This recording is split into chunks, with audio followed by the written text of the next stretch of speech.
All right, good afternoon to everybody. We will, in our world religion discussions, we discuss basically very fundamental aspects of world religions in general. But in this series of discussion, I did not discuss Hinduism or Buddhism at all. Actually, just we although refer to Hinduism and Buddhism, but did not discuss these two religions in detail. One reason is understandable because all of us know about Buddhism, but that doesn't mean that when you talk about from a world religion perspective, of course there are ways to look at Buddhism and there are ways to study Buddhism, but because our time period we have is limited, so I did not discuss Buddhism very much. And also we did not discuss Hinduism either, although both are world religions. But my focus was more on Judeo-Christian tradition because those are the religions really that we do not know very much. And also those religions are very important in the sense because when we look at the world at large, Judeo-Christian tradition religions are very powerful in many parts of the world. So, in order to deal with them, in order to work with them, it is important for us to understand it. So, that is why I discussed with you mostly Judeo-Christian tradition of religion. But when we were discussing those matters, we looked at how Buddhist position would be. Today in my discussion and maybe perhaps in the next discussion also, I would like to discuss religion and women. Now you might think why this subject? When we study world religions in association with religion, to discuss the involvement of women and also the status of women in religions is something very important in order to understand the religion itself and also in order to understand how any particular religion is connected to the society, how any particular religion looks at the men and women. So in that sense, discussing religion and women, the status of women, the role of the women within religions is something very important. I will be looking at briefly in this session this question: what is the status of women and their role and their function in religions? Particularly, this becomes important when we look at religions as the world phenomenon started by men. So the founders of all the religions are men. Religions have originated from ancient societies which were mostly male dominated. In these societies, it is men who had access to education, who had time for academic, scholarly and religious pursuits, and who had the power and authority in society. In these societies, women were secondary to men and were confined to the domestic roles. Thus, it is natural that in such situations, men were the religious teachers as in all other fields of human interest. Since women were considered limited in their intellectual capacity, they were not considered as capable of abstract thinking, which religion and the higher attainments which religions aimed at required. Now, the very basic thing is the founders of all the world religions are men. why there are no world religions started by women? It's an important question. But when we look at the ancient world, we can sort of understand why men are the originators of religion, why not women? Okay. Now, when you look at the ancient society, we can see certain patterns of that society, basically male-dominated societies. However, people believe that in certain stages in history, there were the religions which were giving prominence to the motherhood. The female or the woman, if you take male and female, at certain stages and certain societies, it is believed that there were religions which were giving prominence to the female deities or the motherhood or the womanhood. Now, for example, in India, we know you have heard about Mohenjo-daro Harappa civilization. That civilization is considered to be pre-Aryan. Before the Aryans came to India, it is believed that there was this, this civilization. Actually, in Mohenjo-daro means certain area. Harappa is also certain area. In the excavations of these areas, they have unearthed, they have discovered a civilization appearing to be very urban civilization. Okay, like the city planning and the roads and the drain system and the houses, all these things seem to be much more developed than the civilization of the Aryans. Now, Aryans were the invaders, but when the invaders came and they invaded the country, it looks like that there was a very developed civilization in India. It is usually not the pattern that advanced civilization is defeated by less advanced civilization. But it looks like that is what in India happened, because the existing civilization in Mohenjo-daro, Harappa seemed to be advanced, but it was overpowered by less advanced group of people. So then that civilization disappeared. But from the artifacts discovered in that area, they believe that that society was where the female was more prominent. They are called matriarchal societies. Usually the societies we have are called patriarchal societies. Patriarchal societies means where father is the main person. But matriarchal societies are where mother is the more important. So it is believed that this civilization was a matriarchal civilization, and the mother goddess was they believe that was worshipped. So there are, in other words, in the ancient world, we can say that there were some the religions that gave prominence to the female. But that does not mean that those religions were originated by women. Now here we are talking about, not about primitive religions, we are talking about the developed world religions. Now when you take developed world religions, you can see that all these world religions the founders were men. Now if you take Judeo-Christian tradition, Jesus Christ, considered to be the Son of God, not the daughter of God, okay? He is the Son of God. And then Muhammad is again male. And then Jewish religion, Abraham, Isaac, Jacob, Moses, all these people were men. Of course, in the Jewish tradition, there were female prophets. There were female religious leaders.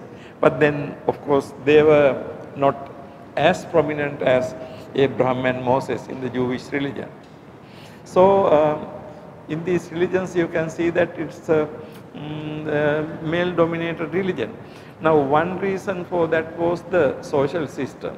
Now if you take Buddha and the Jaina Mahavira, both were Kshatriya, warrior class people. They were princes, they were the kings, Kshatriya class. And then in the Indian society, now Siddhartha, according to the Buddhist story, got married to Yasodhara and then renounced the household life, became an ascetic, and he became enlightened. Now look at, there was no situation in that society for the Yasodhara to do that, even if she wanted. Because the society was such that a woman cannot really imagine in that society going against the man, leaving the man and going. Subsequently, of course, it happened, but basically there is not much room for that. But for the Siddhartha as a man, he could do that. So the society was basically for the male dominated society. So in that society, in these societies, men who had access to education. Now it is the men who had access to education. Usually women were not given education. And then who had time for academic and scholarly religious pursuit. And it is the men who had time for all these things, because women had to be doing all the domestic activities, so they did not have time. And then particularly when you are raising children, of course, raising a child is, full-time work. But very often these societies, husbands were not engaged in these things. Now in today's society, modern society, we know that both mother and father get together when they are bringing up children. But in the ancient society, fathers almost never get into these things. They never did anything in the kitchen. They never did anything related to children. So, they naturally had time for academic, scholarly and religious pursuit. And also, they are the people who had the power and authority in the society. Now, contrast to men in these societies, you can see women were secondary. Okay, women were secondary, and they were confined to domestic roles, like raising children, cleaning, cooking, washing, and all these things. Thus, it is natural that in such situations, men were the religious teachers, as in all other fields of human interest. Not only in religion. Actually, if you look at the academic area, it is men. If you look at war and all these things, it is men. If you look at ancient world business and all these things, also it is men. So usually not only in religion, in all these things, it is men who were prominent. So accordingly, in religion also we can see that all the religions were founded by men. Since women were considered limited in their intellectual capacity, they were not considered capable as abstract thinking, which religion and the higher attainments which religion aimed at required. Now there was a belief that women's intellectual capacity was limited. Now again, how did the society come into this belief? Why women were considered to be less intelligent? Is it something genetically that happened? Simply by being a woman, you are not intelligent enough? You are not comparable to men in intelligence? Actually, these are all historical reasons. When gradually in a society, women are not given any education systematically, you look like less intelligent, right? It is natural. Now, even today, if you take a lot of societies, women are less educated than men. And then in some countries, I remember one time I went to Pakistan, for example, almost you never see girls going to school. You never see. Because, the women are not given education. In large number of Islamic countries, there is no education for women. Now naturally their knowledge is less, their thinking power is less, because they are not given education, they are not given any education in mathematics and things like that, which help you to think. So naturally ultimately what happens is they become a limited intellectual capacity. So it is kind of very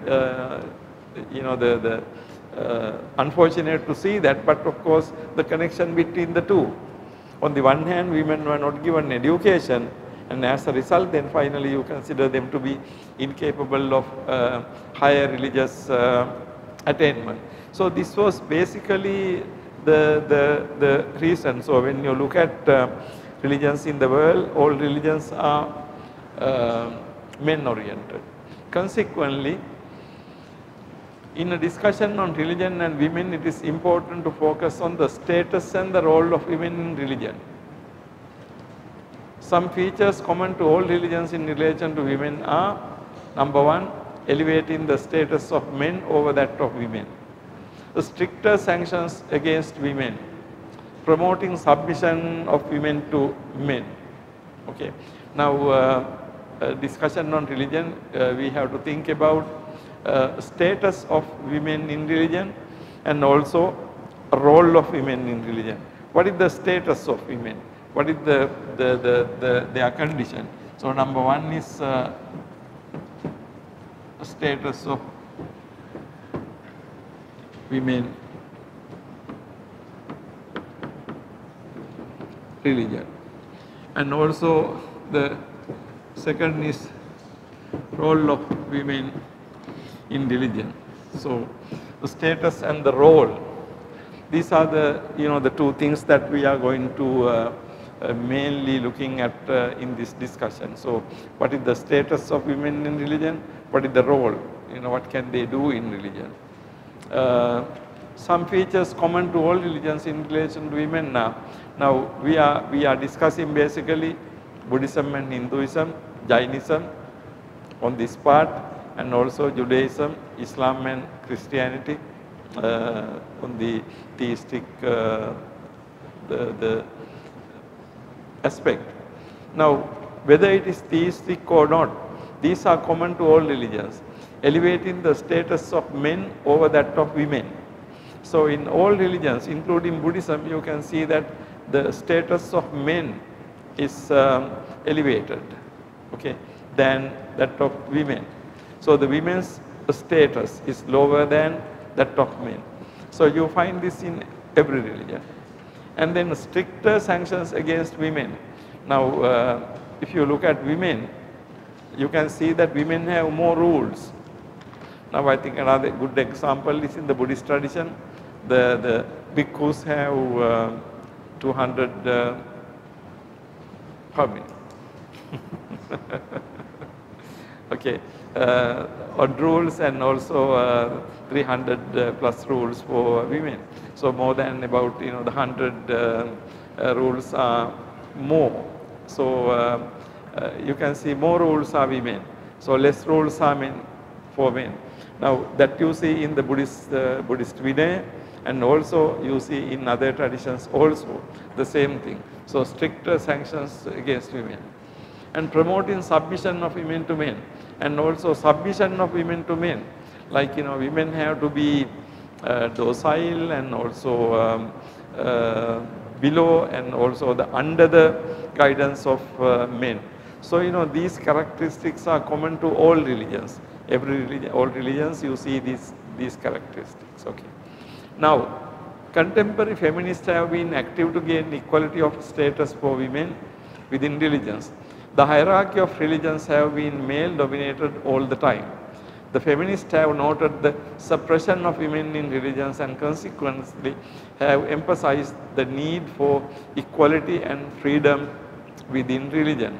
Now on the other hand, we have today contemporary feminism. Now feminist movement goes across all aspects of women's life. Now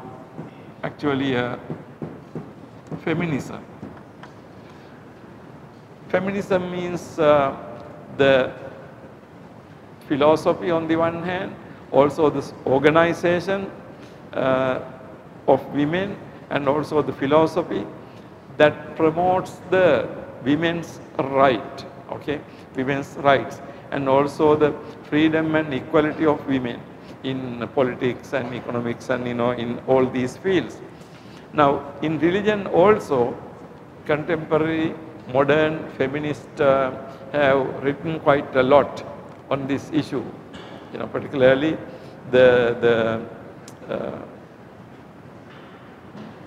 about the suppression of women in religion, and also how to gain equality in religion, and also the freedom.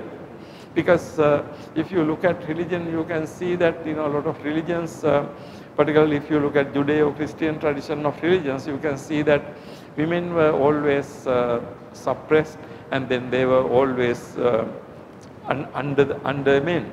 So the ethics for women was very different within religions.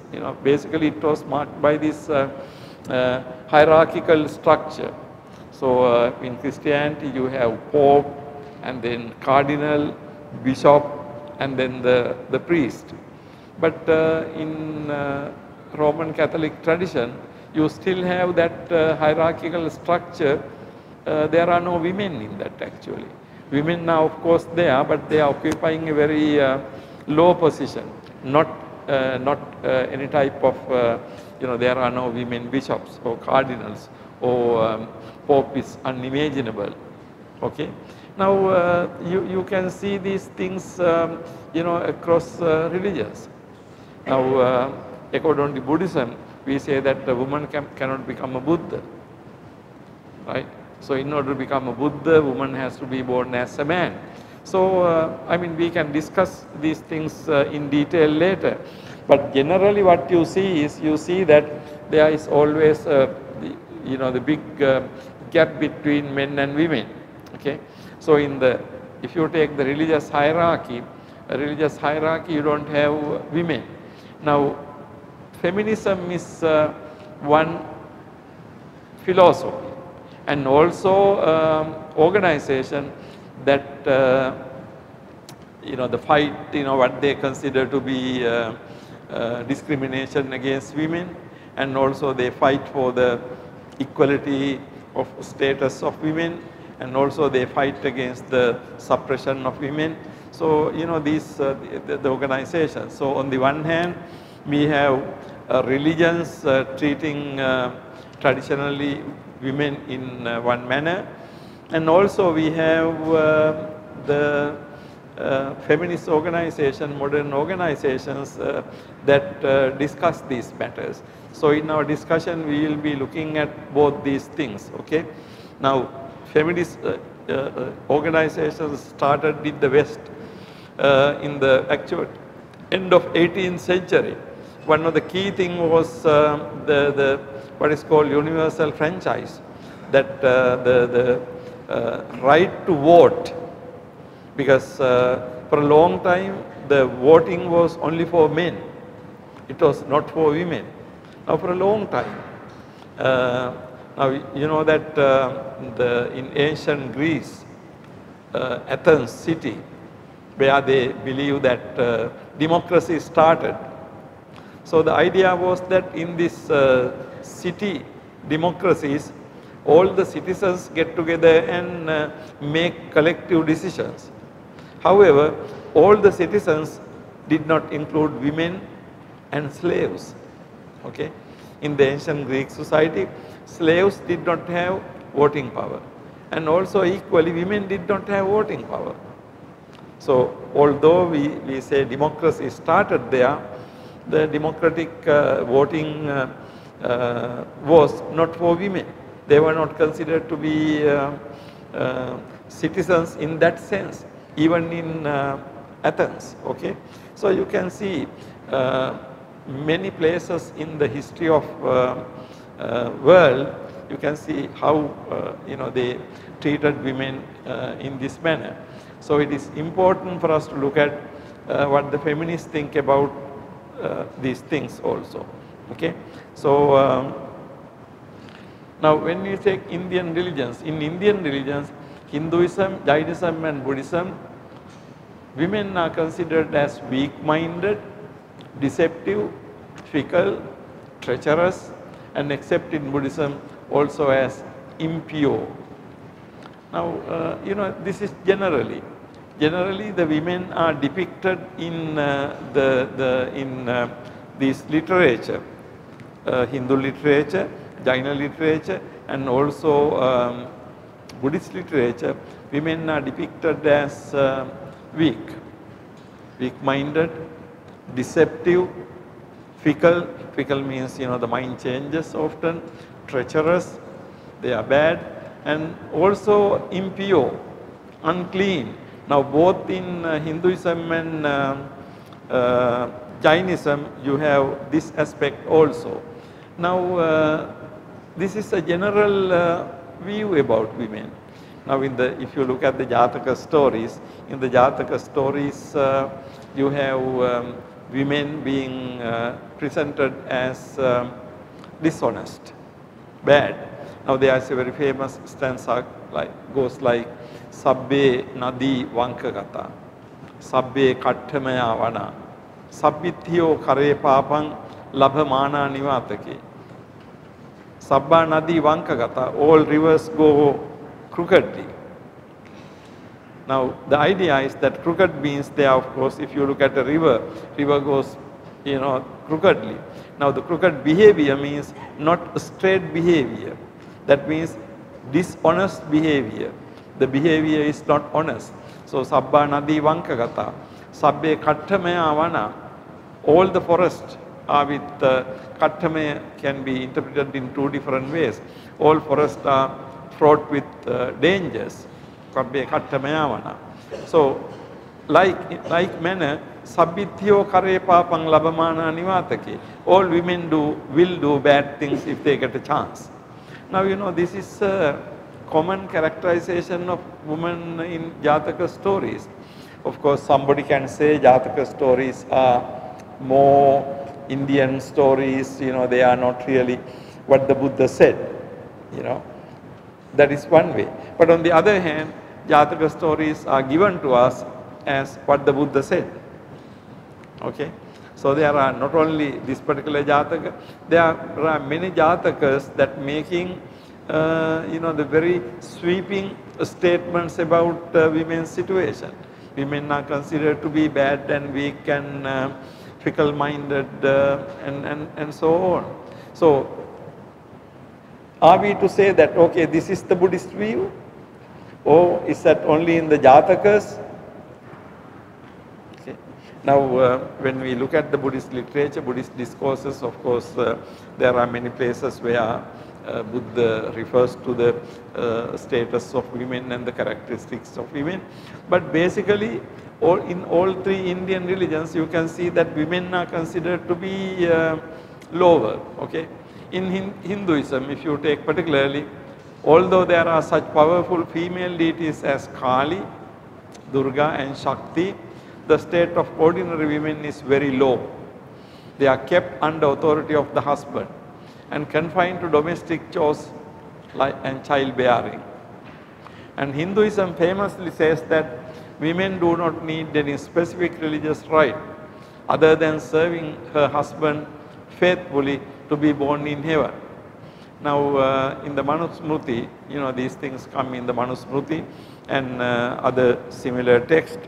It says that although there are religious practices for men, for women it says women don't need to do anything particularly religious.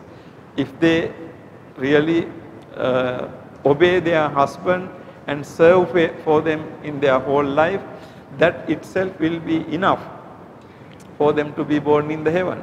So for ordinary men, of course, they have to engage in punya kriya, good deeds in order to be born in heaven. But these texts say that for women, they don't need any specific religious rite other than serving her husband faithfully to be born in heaven. So if a woman wants to be born in heaven, according to Hinduism, what she needs to do it, not anything else but serving her husband obediently and faithfully. So you can here see how the women's situation was brought under control by means of religion. That is the important thing, because religion is very powerful in human beings' life. Particularly in the ancient world, religion was very powerful in human beings' life. So when something is said about women or men or about anything in religion, that is accepted to be the truth, right? That's the situation.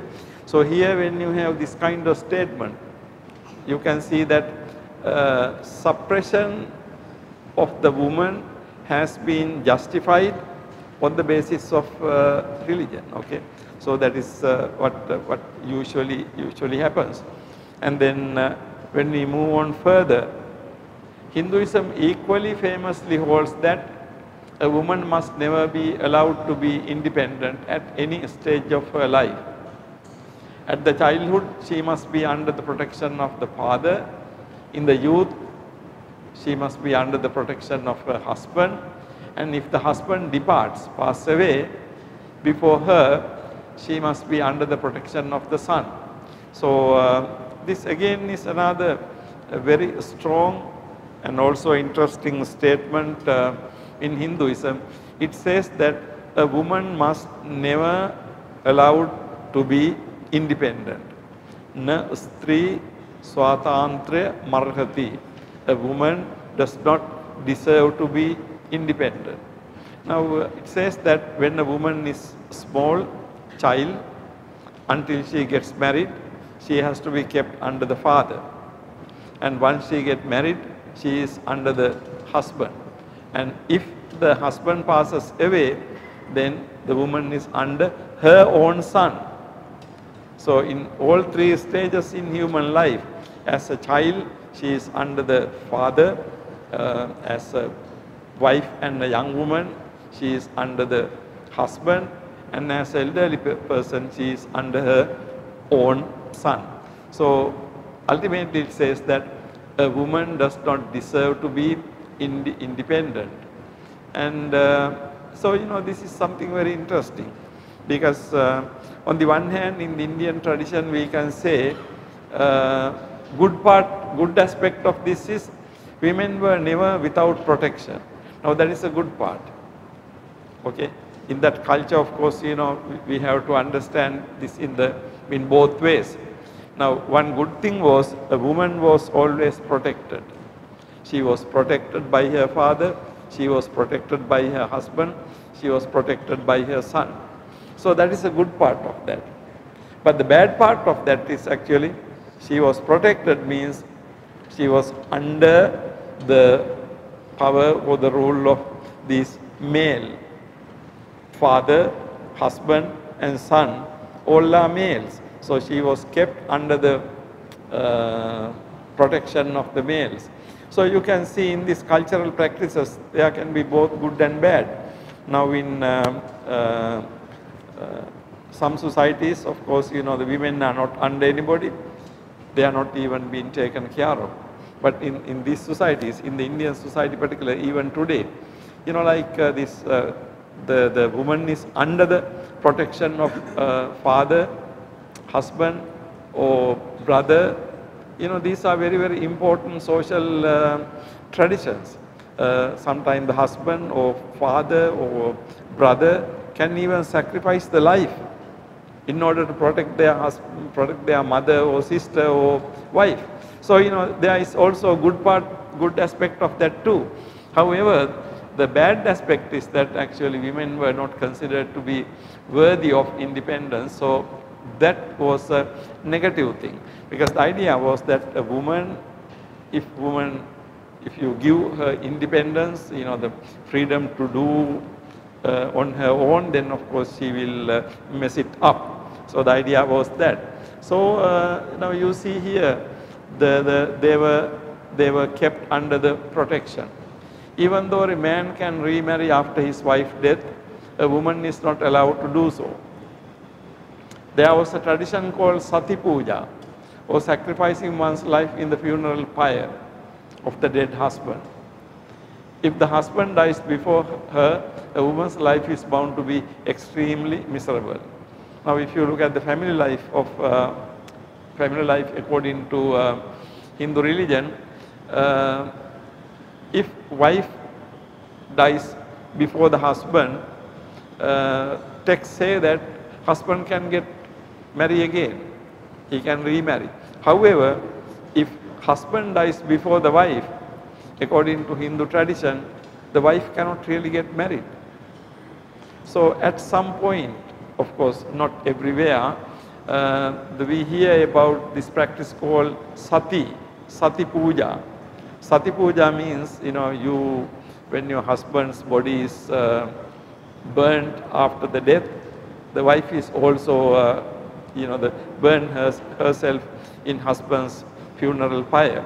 But historians say that, that was not, the practiced in large measure. But of course, that practice was there. But the interesting thing is this. Now, if a woman's husband dies before the woman, usually in Indian tradition, when you get married, you go to the husband's place. Now, unless you have your own house, you are living with your husband's mother, husband's sisters, and others. So, if your husband dies before you, a woman's life will be very miserable. Actually, it could be even better for her to commit suicide by jumping into the fire. Because living in that household, when your husband is dead, it will be extremely miserable thing.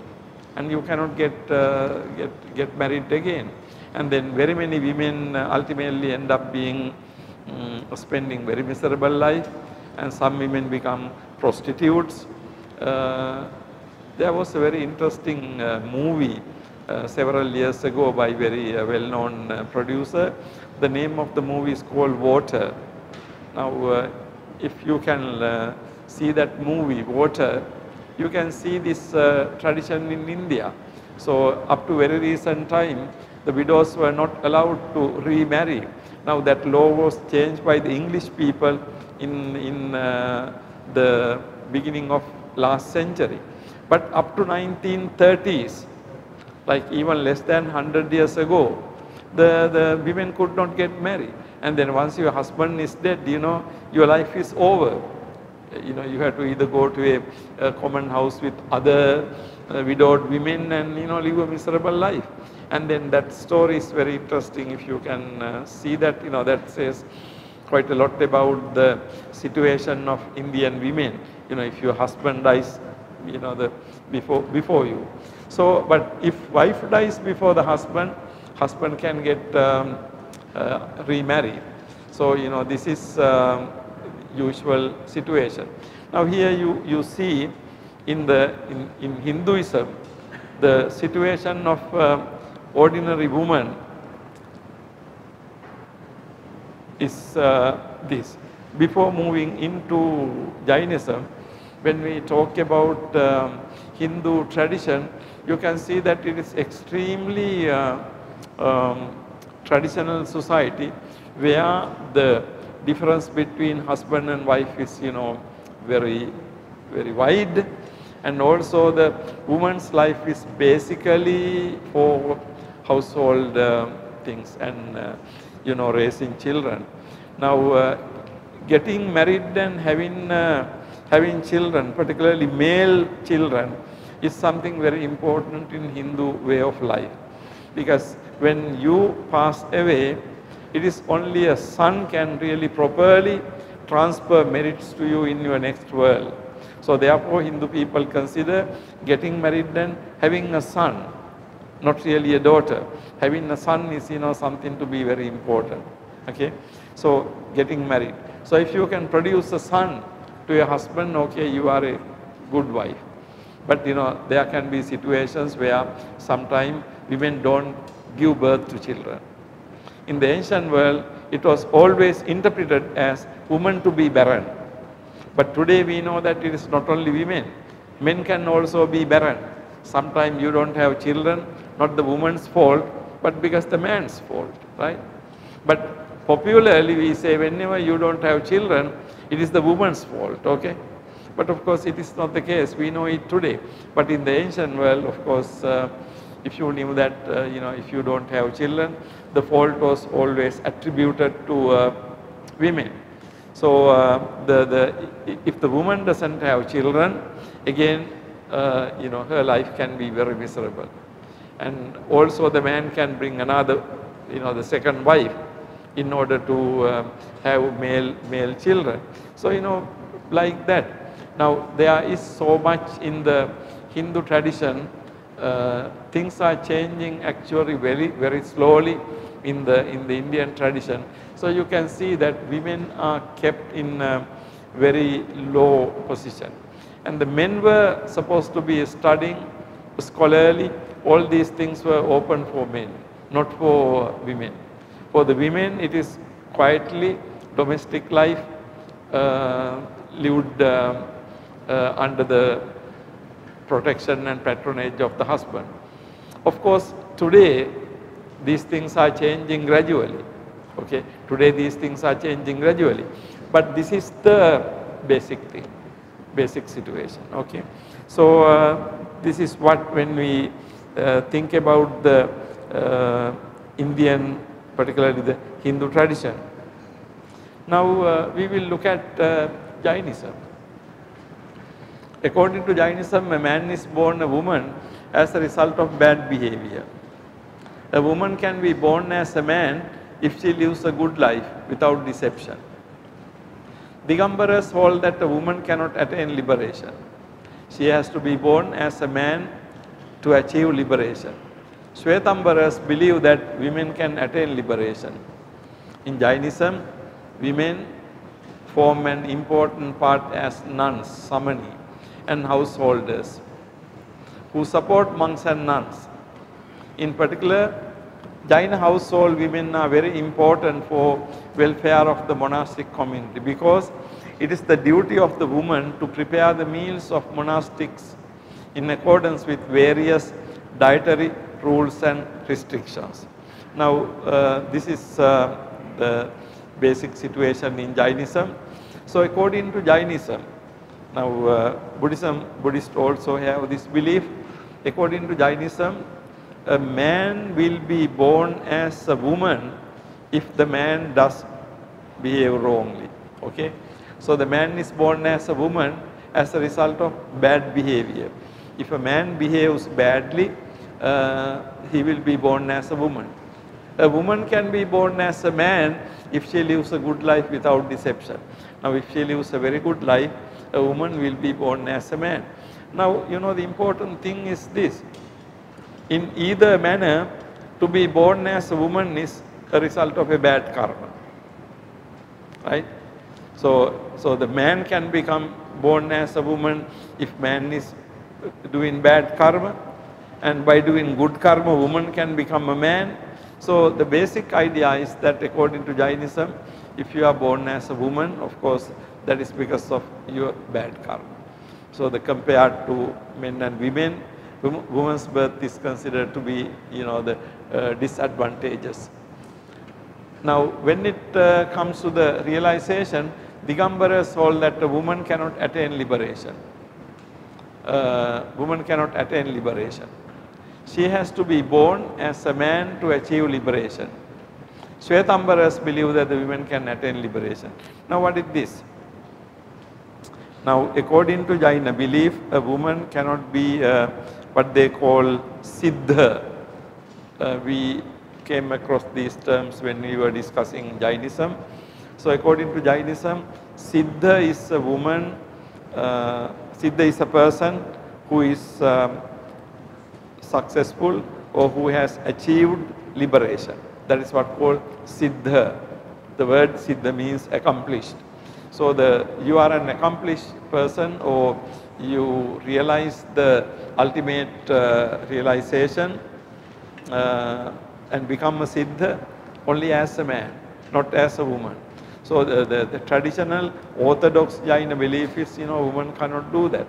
Now, the question is why a woman cannot attain Siddha status as a woman. Now we can imagine two things.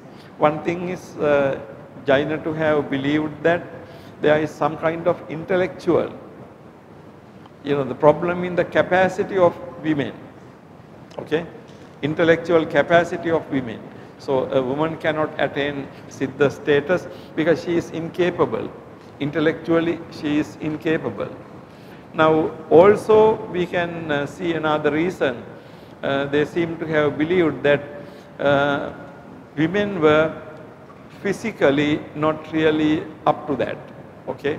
Now if you take men and women, I mean you can see the women are in the world for a purpose of that their physical makeup is for giving birth to children. Now that process is in woman's body. So as a result of that, there are certain particular situations in woman's body.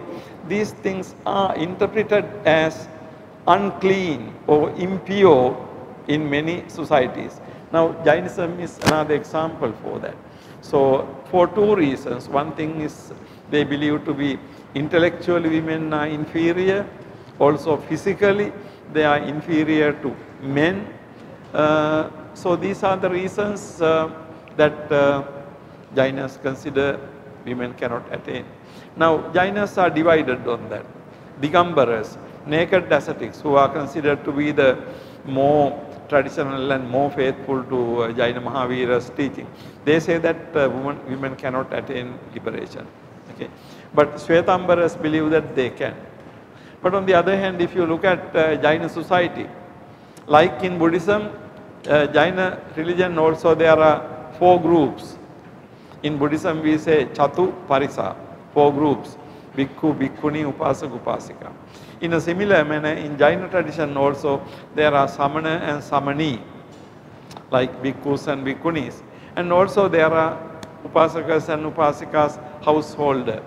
Particularly these householder women are very important in Jainism because for Jaina monks, preparing food is a very difficult thing because they have so many restrictions. Particularly they have restrictions about eating certain fruits and fruits with seeds. Now even in the Buddhist tradition we have this, right? So whenever there is something with seeds, raw seeds, of course you cut those seeds into pieces, right? We have this practice among the Buddhist monastic Vinaya also. That may have come from Jainism actually. So in Jaina there are so many restrictions. I think there are some 40 something restrictions, I don't exactly remember. So when you prepare meals for Jaina monks and nuns, you have to be very careful to prepare a meal so that those restrictions are avoided. Okay? So the preparing food is not very easy. A Jaina monk is not allowed to accept food if they are not properly cooked. So only Jaina people know how to cook that properly. So not like the Buddhist monks and nuns going for Pindapata. Now Buddhist monks can go to any house without discrimination. On a road you can go to all the houses, any house. But in Jain tradition you can't, because you have to make sure that the food you are eating is prepared in a proper manner. Okay. So now when you look at from that point of view, you can see that Jain women are very important. Although they cannot attain Siddha, they can attain the status attainments before that. So this is basically the Jaina situation. Okay. In Jaina monasticism, nuns have stricter rules and they are subordinate to monks all the time. For instance, a Jaina nun, however much she is senior in her monastic life, should pay respect to the youngest member of the male monastic order. Now, both Buddhism and Jainism seem to share this both, I'm sorry.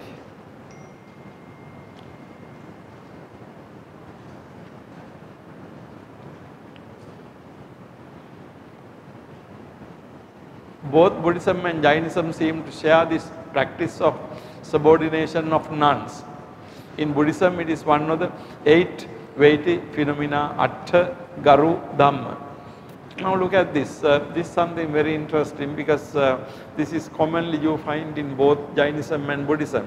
So in Jainism, a monastic female, there are samanis, but samanis are always under the samanas.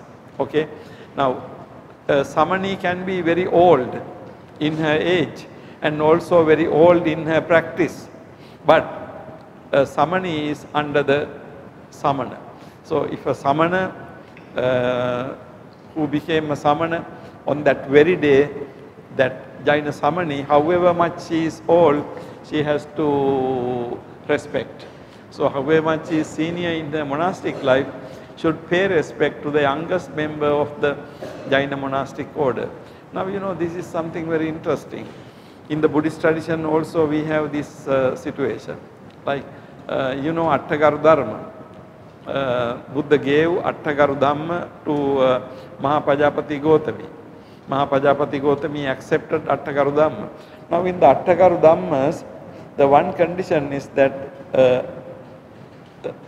bhikkhuni who is even 120 years of her upasampada should pay respect to a bhikkhu who is upasampada on that day. The story says that when Buddha, there was a discussion about bhikkhuni, how to establish bhikkhuni order. And then finally, Venerable Ananda went to the Buddha and intervene on behalf of Mahapajapati Gotami. And then Buddha said that if Mahapajapati Gotami accept these 8 Attagaru Dhamma, that will be her upasampada. And then Venerable Ananda went to Mahapajapati Gotami and informed these Attagaru Dhamma. And then Mahapajapati Gotami said, yes, I will accept the 8 Attagaru Dhamma with willingness, with gladly. He said, like, the young person accepts the garland of flowers. So like that, I will accept this. So that means without any condition, Mahapajapati Gotami accepted. When she accepted these 8 things, Buddha said that, well, if she accepts that, that itself will be her upasampada. Now that is how she became a monk.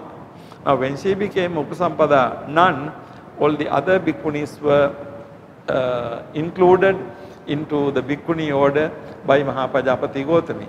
But Mahapajapati Gotami was given upasampada by the Buddha in a very special manner, right? So if she accepted those 8 things, Buddha said that her upasampada will be just very acceptance. But it's very interesting, having accepted it and having established the upasampada, in fact she asked Venerable Ananda to go and ask the Buddha to change. Now change the main thing was to change not all the Attagaru Dhammas, but this particular Garu Dhamma, that you have to pay respect to, and what the Buddha said? Buddha said, I can't do that. Even in the other religions, they don't do it. Now we are not told what this other religion means, okay? Now Buddha simply refers, even in the other religions, they don't do that. Even in the other religions, they don't allow it. Now you can hear, you can imagine what is this other religion means. Actually, other religion could be Jainism. Because Jaina monastic tradition was earlier than the Buddhist monastic tradition. Jainism is earlier to Buddhism. So when the Buddhist bhikkhuni order was started, Jaina Samani order was already there. So now in the Jaina Samani order, you can see that this was the practice.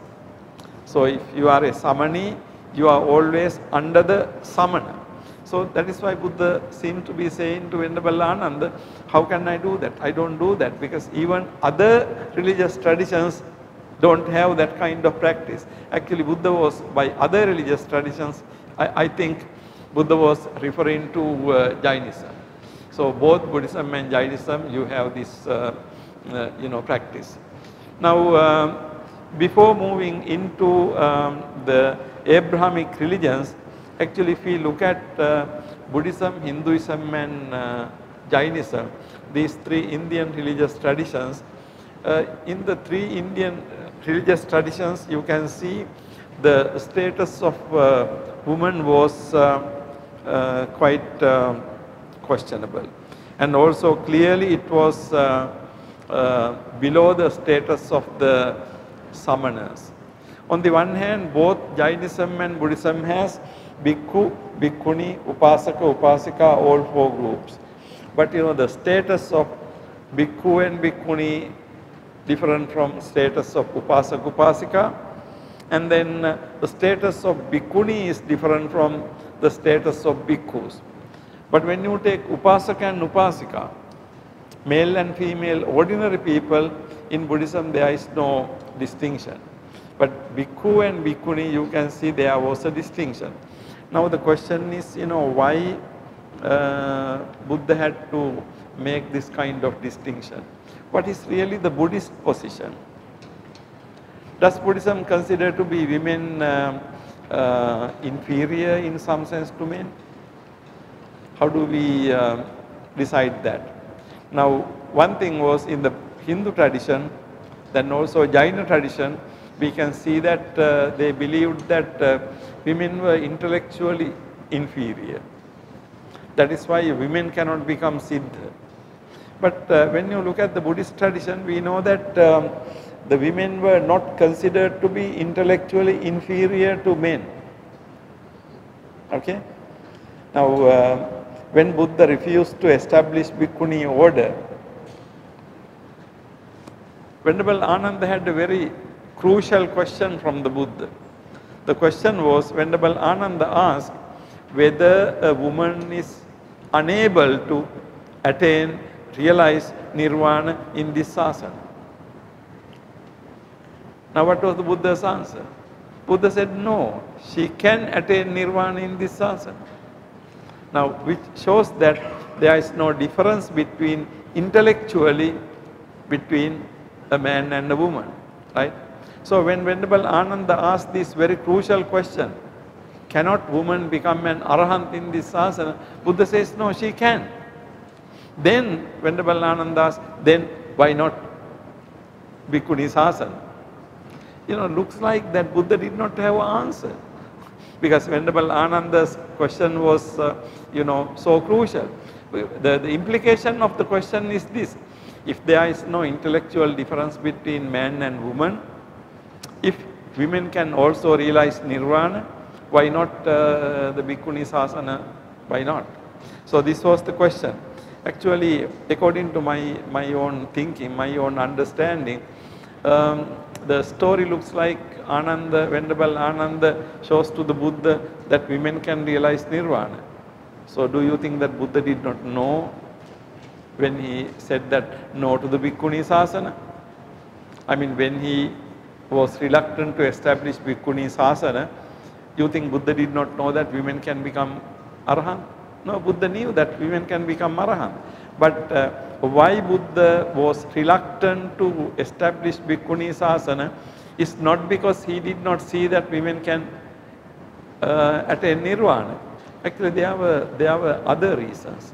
Like there were two very important reasons I see in this. Now, one important reason is, when you establish Bhikkhuni asana, okay, different organization for women. Now, when you have Bhikkhuni asana, who are going to protect these Bhikkhunis? Now, they are women. Who are going to protect them physically? Now, you remember earlier we saw that in the Indian tradition, a woman is always under the protection. When a woman is a child or a young girl, she is protected by the father, and then protected by the husband, and then protected by the son. Now, who are the Bhikkhunis?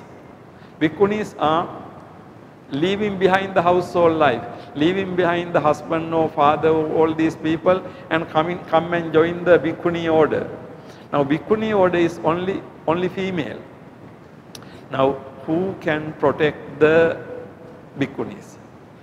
Because they don't have their parents, they don't have their father.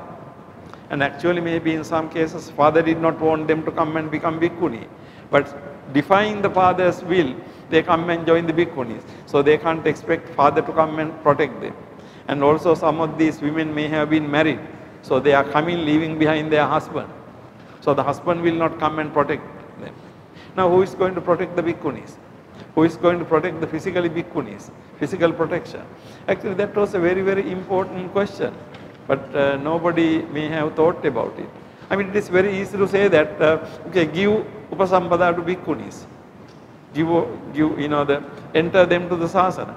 But Buddha may have been thinking, who is going to protect these people? Actually, there were many incidents.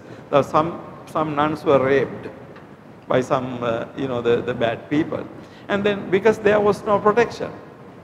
Now, who is going to protect? Now, the obvious candidate for protection is, you can ask monks to protect the Bhikkhunis. But is it reasonable to do that? Can the Buddha ask monks to protect the Bhikkhunis? Because monks themselves have left behind their wives and their household life, and they have joined the Sasana, okay, like women.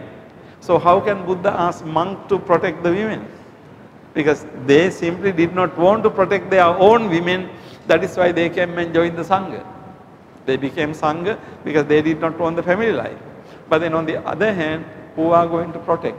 Now this is a very serious question. But on the other hand, directly you can't ask monks to protect the nuns. But Buddha said that the nuns should never observe rainy season in an area where there are no monks. Now that is an indirect way of saying, when the monks are around, monks are males, men, right? So the nuns will not have a problem. I mean, look at this issue.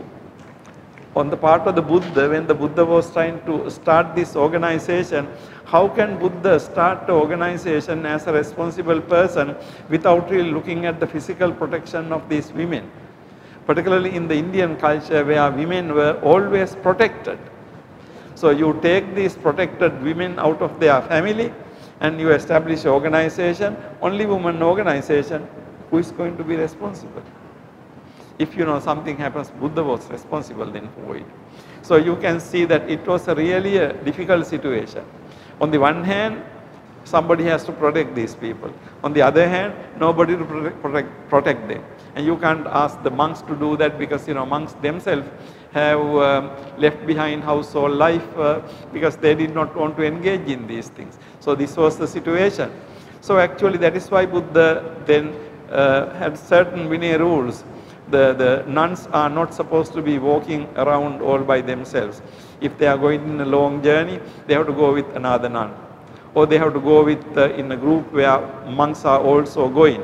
So there were many rules and regulations in the Vinaya in order to protect the physical protection of Bhikkhunis, right?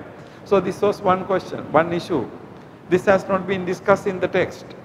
But you can understand the moment you are going to start all women organization, there must be. Now today, of course, in the society, you can pay money and get the security people to come and protect you. But during the time of the Buddha, there was no such organization. So this is one problem.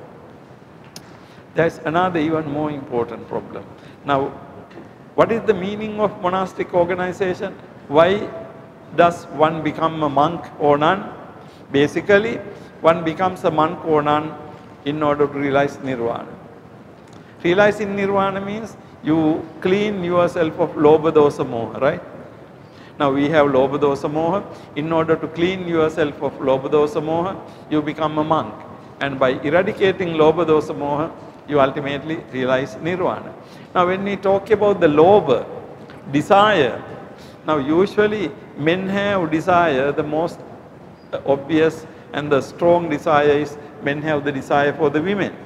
And the women have the desire for the men. Okay? Now, if this is true, putting these two groups of people together, how is it going to be helpful? Is it going to be helpful at all? Now, if the monks had to be, dealing with bhikkhunis all the time, how can they, look after their own spiritual development?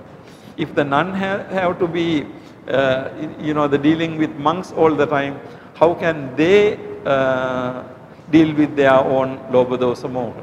Now you see, this is an even more important question, more serious question, because I mean, Buddha could start the Bhikkhuni organization, but again, who are going to look after these issues? When the only monks were there, women were outside. If only the bhikkhunis were there, then we can say men were outside. But initially there was the bhikkhu order, only the bhikkhus, but then the bhikkhuni order was to be introduced. There was this serious issue, because it can be problematic for both monks and nuns, because both groups want to attain nirvana, both groups want to get rid of their tanha, desire. Now desire is basically the desire for the panchakama. Okay, basically the desire for the opposite sex is the basic desire. Now if that is the situation, then it is another serious problem. How can you organize these two groups of people together? So on the one hand, when the Bhikkhuni order was started, Bhikkhuni order cannot be completely separated from the Bhikkhu order, because there is no physical protection. But on the other hand, Bhikkhus and Bhikkhunis have to be separated from each other in the reasonable manner from the very beginning. Okay? So what I am trying to tell you is this: when you look at the Buddhist the position on women, this question is very important. Very often there are a lot of discussions. Why was the Buddha reluctant to establish Bhikkhuni order at the very beginning? Why did the Buddha say no to it? Now some people want to analyze this as Buddha to be some kind of male chauvinist, and some kind of Buddha giving preference only to men, Buddha to be not really willing to allow women to come to sasana. So the people try to analyze this problem as with reference to some kind of Buddha's mentality. But actually my idea is that it is not Buddha's mentality. It is not that Buddha did not know that women can attain arahanthood. Women can attain arahanthood, but there were many other problems. Like as I said, there were the problem of physical protection of these people. And also even more importantly, there was the issue of it could be detrimental, it could be bad for both monks and nuns. Okay, because both monks and nuns want to get rid of their lobha, but when you put together your object of lobha together, physically close to each other, then there are going to be a lot of problems. Actually there arose a lot of problems, and then the Vinaya Pitaka record all these questions, and I am not going to discuss these things. But when we talk about the Buddhist position, it is very important to understand the Buddhist position about women. On the one hand, we can see that in the Buddhist literature, there are certain ideas that are coming from general Indian literature. Now in the many Jataka stories, you have such stories, where generally in the Indian tradition, they always look down upon the woman. Now, those stories have come to Buddhism also. Apart from that, when you are operating in a society, you have to be very careful. So in the Buddhist tradition also, Buddha also had to give due attention to these things, because you can't really go against the society, because Buddha was. But important thing is, within that society, Buddha said that women can attain arahanthood. So now in that sense, Bhikkhuni order was started, and then Bhikkhunis started doing very well. Okay, Bhikkhunis started doing very well. Now if you look at Dhammadinna Theri's story, it is very interesting. Now Dhammadinna Theri was a married person, and then she became a nun, Bhikkhuni, and then she was well versed in the Dhamma. Now one time her former husband came and asked some questions, asked some Dhamma questions. They are deep questions. And then she answered. But then her former husband could not believe it. Okay? He could not believe, how could this my former wife be this clever? Then, having listened to her answers, he went to the Buddha. And then he said, I asked these questions from Ayya Dhammadinna. She gave me these answers. Are these answers true? Because he couldn't believe it. Then Buddha said, if you ask these questions from me, I will give you the same answer. These answers are very true. This story is remarkable. This story is remarkable because now when we look at the Judeo-Christian tradition, we don't have instances of women teaching Dhamma while the religious teacher is living, and religious teacher saying that I would have said the same thing. This is a very, very rare story in any religion in the world. Here Buddha says that what Dhammadinna said is exactly what I would say. Now in other words, Buddha says that there is no difference between what I am saying and what Dhammadinna said. I mean, putting a woman, in a very, very high position, okay? Putting a woman in a very, very high position, and in the known history of religion, there is no similar incident where the religious teacher is still living, a woman is, teaching. And then her teaching is completely approved by the religious teacher, by the Buddha. So you can see here something, the Buddhist position, how Buddhism treated women. Of course, there are certain things that is in the Indian tradition, so you can't escape it. But apart from that, Buddhism treats women as capable of like any other man. In other words, there is no intellectual difference between men and women according to Buddhism. However, that does not mean that women and men are equal. No. If you look at the biological differences, men and women's bodies are made for two different purposes, right? So the women's bodies are to bear children. That is why women has a womb. Man doesn't have a womb physically because man is not supposed to be bearing children. So the woman's body is for that. So it is meant for bearing children biologically. So it doesn't mean according to Buddhism men and women are equal, no. It doesn't mean according to Buddhism men are greater, women are inferior, no. But simply it means men and women are different biologically. Do you get the point? Men and women are different biologically. They are meant for two different functions. But it doesn't mean that one is superior to the other or one is inferior to the other. No, they are meant for two different things. But intellect-wise, Buddha accepted that there is no difference between men and women. Okay, that is what the Buddha said. However, on the other hand, if you look at the Buddhist tradition, we have certain things like in Jainism. Jainism says that, the woman cannot become Siddha. But Buddhism says woman cannot become an Arahant. But later tradition says that a woman cannot become the Buddha. Right?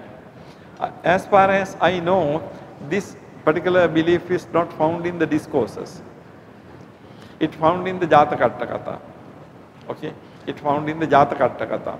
So it is in the commentary, Manussattan Linga Sampatti. Linga Sampatti means you have to be a human being and you have to be a man. Now this is a commentarial belief, but Buddha has not said anything about it. But the important thing is, a Buddhist tradition also we believe that woman cannot become a Buddha. But actually, I don't know now what the person can become an Arahant without distinction of man or woman, means that that capacity is there. But on the other hand, whether there are any more differences, we don't know. But Buddhism challenged this traditional view. The one last thing is, this story of Soma Theri. This comes in the Sanyutta Nikaya, Bhikkhuni Sanyutta. Now, according to this story, when Soma Theri was in meditation, Mara appears.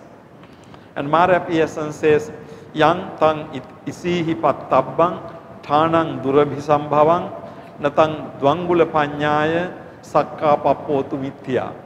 Mara says, how can a woman with knowledge of 2 inches realize what great seers, great men realize? Yantang isihi pattabbang, isis, seers, thanang durabhisambhavang, very difficult thing. How can you dvangula panyaya, a woman who has only 2 inches knowledge? Now that was a popular Indian belief. But then Soma Theri says, Itti bhavo no king kaira chittam hi susamahite. Jnanam hi vattamanam hi sammadhammang vipassato. Itti bhavo no king kaira. What is wrong with our being a woman? Chittam hi susamahite, if our mind is concentrated. Jnanam hi vattamanam hi sammadhammang vipassato. When we have knowledge in order to analyze the dhammas well. So she answers that. What is wrong with being a woman? What is the problem with being a woman if our mind is concentrated and if we have knowledge? Now, these are the important factors. So, jnana can be both, men and women both can have jnana. Chittam isu samahite. Mind is concentrated again for both men and women. Okay? Chittam isu samahite. And finally, she says something very interesting. She says that ultimately, if someone thinks that I am a man or thinking that I am a woman, that person has to be advised by the Mara. Now what it means is actually, so long as a person thinks I am a woman or I am a man, if you make that distinction, she says that that person is under the instruction of Mara, which means that that person is not in the proper path. Now, ultimately the important thing is, if you ask according to Buddhism, which is better, which is higher, to be a man or to be a woman? Buddha's answer is, the answer of Buddha's teaching is that neither man nor woman. You have to really transcend both gender differences. If somebody thinks that I am a man and get pride, or if a woman thinks that I am a woman and gets into inferiority complex, both are wrong. Because there is nothing to really be arrogant or nothing to feel ashamed of being a man or being a woman according to Buddhism.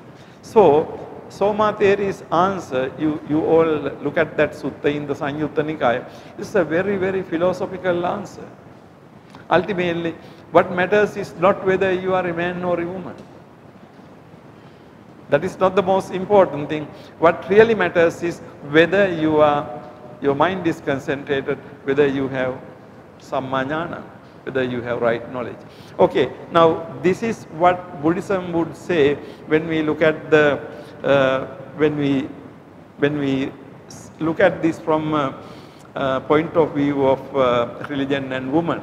So, according to Buddhism, I mean, you can see that there is quite a lot in Buddhism about. But finally, I would like to make a distinction here. Distinction is, when you look at what the Buddha taught in the discourses, that is one thing.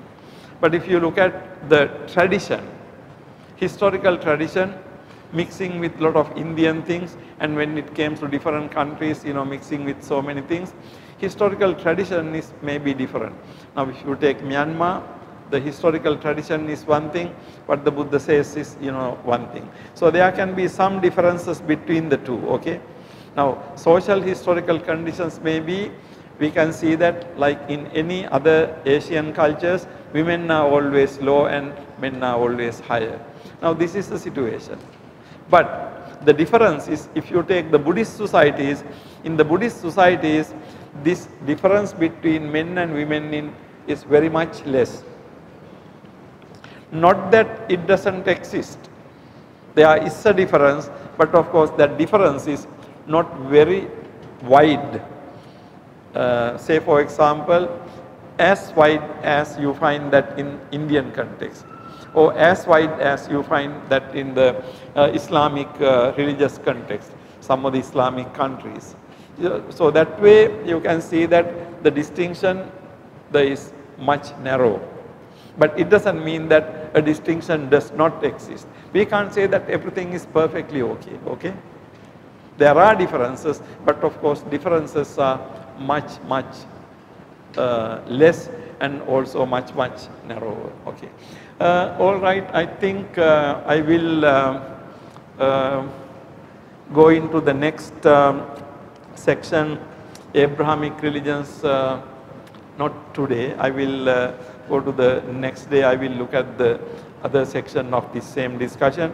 So what I try to do with you is look at the Indian religions, Buddhism, Hinduism and Jainism, and then before going into that we looked at basic problem and how contemporary feminists are approaching them, and then particularly it is important thing whether the contemporary feminist approach is really, the criticism is how should we really take that?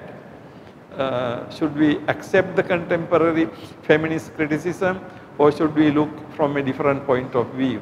That I will be discussing with you a little bit more detail next. So for today we just looked at basically the relationship between and also the role of women given the condition that the world religions have been started by men. Okay. So let me wind up from that for today's discussion. Do you have any questions or comments or anything you want to clarify here?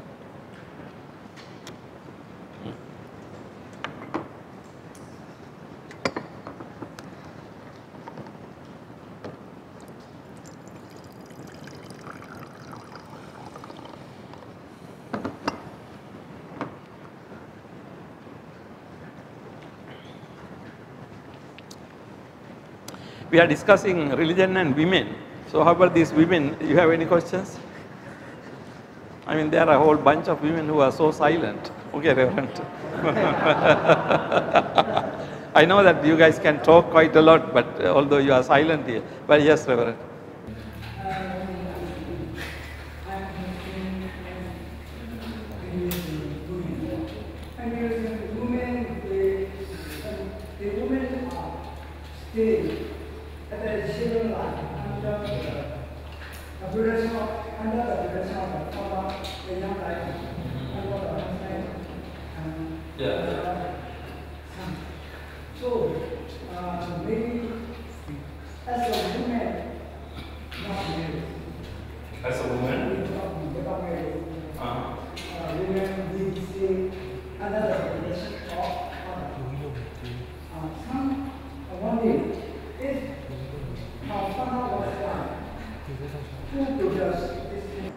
Okay, the person who is not married.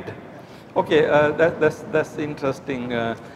His question is, okay, we say that woman is under the father, under the husband and under the son. But of course, suppose the woman doesn't get married and then when the father dies, under whom will she be? In fact, if you look at Hindu way of life, marriage is considered to be an essential aspect of human life. So usually according to Hindu view, both men and women have to get married. That is the view. So if you don't get married according to Hinduism, that is really in a way that is not a good thing to do. That's not the right thing because you have to get married. Now this is why Buddhism is important. Now Buddhism doesn't say that a woman has to get married. Now that is why in Buddhism a woman can become a bhikkhuni. Now bhikkhuni means that you are not married really. So but that is not allowed in Hinduism. In Hinduism of course there is no something called bhikkhus and bhikkhunis. Brahmins are really the professional priest and other ordinary society will have to get married. Okay. So your question is okay, but there may have been situations some women did not get married for some reasons. But of course, you know, usually that means that they are without protection. They are without protection. But only imaginable situation is this. Suppose you are not married, you are under your father till father lives, but suppose father lives till you are getting a elderly woman or old woman, then of course there is not much of a problem of physical protection, right? But still unmarried woman without a husband and without a child, the life is very miserable, because when she becomes old, who is there to look after you? So it is not very easy. So as you say, that's a social question in the ancient Indian society. But not too many people did not get married. Actually, many people, larger majority got married, Reverend. But if you don't get married, you're right, there is a social problem actually. Who is going to take care of you? Yes, sir. Thank you, sir. I have a very last question. There is no period on our religion. According to the civilization of Asian society, women has no ability, opportunity to found out a new religion. However, as a woman, he has ability or quality to found out to new religion, to found new religion. And so, if he has ability, it can be form of new religion. As to can people as a this religion, we are according to your opinion. Okay, what your question is, if the women had ability, will they be able to begin a religion, start a religion? Actually, yeah, I mean, I think if the women had education and the social, the possibility in a society, I'm sure they would have started, there would be religions started by women. But the simple fact is, fact of the matter is that in the ancient society, women did not have that type of opportunity in life. They were not allowed to get education. They were confined to household life. Now, when the generations of women are confined to household life, they look very immature, naive and foolish. Not because they are foolish, but simply because from generation to generation, they have not had any education. Okay? Now that is the situation. So education was a male privilege. Now if the education was for both men and women, then of course things would have been different. Now in the today's world, of course, you know that women are actually going beyond men. The women are doing much better than men in many fields. In different countries, of course in Myanmar you don't see that. In Sri Lanka, in the university I was teaching, around 65% of the entire students are women. About 35 is only men, okay? So the larger majority of the Sri Lankan university students are women today. Now they are the larger majority of the doctors, larger majority engineers, larger majority of many others are women today. So it's like that. So if the opportunity is given, women are doing much better in education today. So but in the ancient times, the situation was not there. So it's not because women were incapable of doing that, but simply because the society was not ready to accept. Even if a woman get education, society was not ready to accept a woman as education or the leader. But in the Buddhist tradition, we always have like the Dhammadinna's story. Now Dhammadinna's former husband goes to Dhammadinna and pay respect and want to know the Dhamma. Now that is completely a change of the role.